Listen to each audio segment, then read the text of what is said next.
Germany is world-renowned for its engineering, its castles, and its history. But there is another love deeply woven into the fabric of German culture, an incredible, almost sacred reverence for dogs. Germany doesn't just love dogs, they immortalize them in stone and bronze. From tragic martyrs to clever town saviors, today we are uncovering the fascinating legends behind Germany's most famous dog monuments.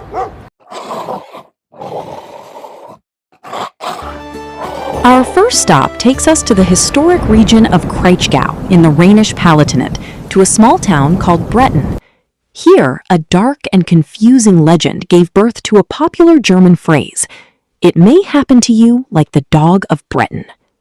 The most famous version tells of a dog so faithful it could go to the market with a shopping basket and money to fetch meat for its master. Off to the market, boy! But one Friday, the dog's Protestant master sent him to a strict Catholic butcher. No meat today! Begone, you heretic hound! Take your basket and go! Furious that anyone would buy meat on a fasting day, the butcher cruelly chopped off the dog's tail, threw it in the basket, and wrote, "Here goes your sausage." Bleeding and broken, the faithful hound still delivered the basket to its master before dying. The heartbroken town carved its likeness into the city gate. In post-Reformation Germany, Protestants and Catholics were locked in this kind of fierce, often violent religious conflict. However, history loves a twist.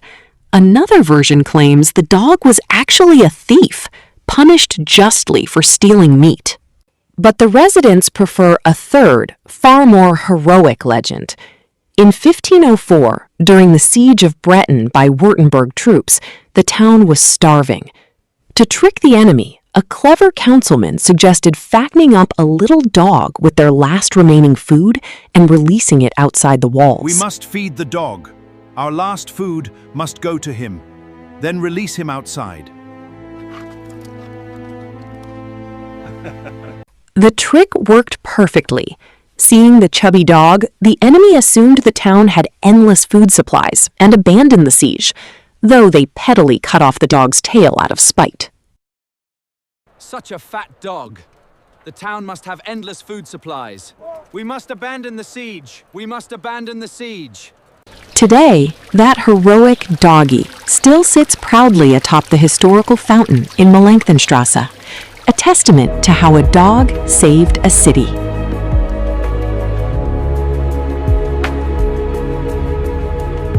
But small dogs didn't just save cities. Sometimes they performed impossible miracles. In front of the Wimmental Palace stands a completely unique monument dedicated to a pug named Fortunatis, born in 1713.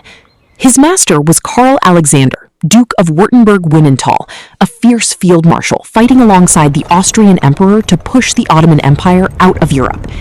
In 1717, the Duke took his beloved court pug with him all the way to the final battle in Belgrade. On August 17, 1717, the city was conquered, but in the chaotic heat of battle, the Duke and Fortunatus were separated. Assuming his tiny companion had perished on the dangerous battlefield, the Duke mourned and moved on. But Fortunatus lived up to his name, meaning the fortunate one. In an unbelievable journey of survival, the little pug walked roughly 745 miles, 1,200 kilometers, across Europe completely alone, arriving back at Wimmental Palace in just 11 days. The palace staff instantly recognized him, celebrating his miraculous return with a feast of delicacies fit for a king. Fortunatus went on to live a pampered, long life, passing away in 1733 at the incredible age of 20. He was buried in the castle garden, where his legendary adventure remains etched into his stone memorial to this day. Moving south to the ancient town of Rottweiler, we find a monument dedicated to one of the oldest surviving breeds on Earth. Inaugurated in 2007 by artist Ottmar Hörl, This bronze monument honors the Rottweiler. These dogs originally crossed the Alps with Roman legions, serving as fierce cattle drovers and protectors. In Rottweil, they mixed with native dogs to become the legendary Rottweil butcher's dog, bred purely for performance, strength, and utility. In Apolda, Thuringia, stands the first Dobermann monument in Europe, unveiled in 1999. The Dobermann holds a unique place in canine history. It is the only dog breed in the world named after its specific original breeder, Carl Friedrich Louis Dobermann, a local tax collector who needed a fierce, loyal protector for his dangerous rounds in the late 19th century. Finally, we look at the fluffy giants of Leonberg.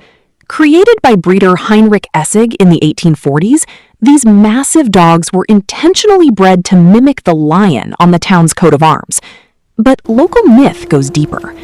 Ancient Germanic folklore speaks of the Hund von Leonberg, a legendary spectral guardian beast said to protect the town's borders from dark spirits and invaders during the winter solstices. Essig didn't just breed a dog, he brought a regional legend to life. No exploration of German dog culture is complete without acknowledging the true king of Bavarian hearts, the Dachshund, affectionately known as the Dackel. Regensburg, Bavaria is home to the world's first and only Dackel Museum. Holding a collection of over 30,000 exhibits, it even set a world record by organizing a massive parade of 1,175 real dachshunds walking through the historic cathedral square.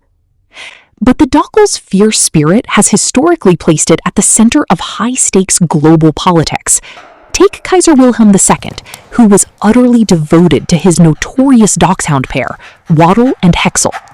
These court Dackels were famously troublesome.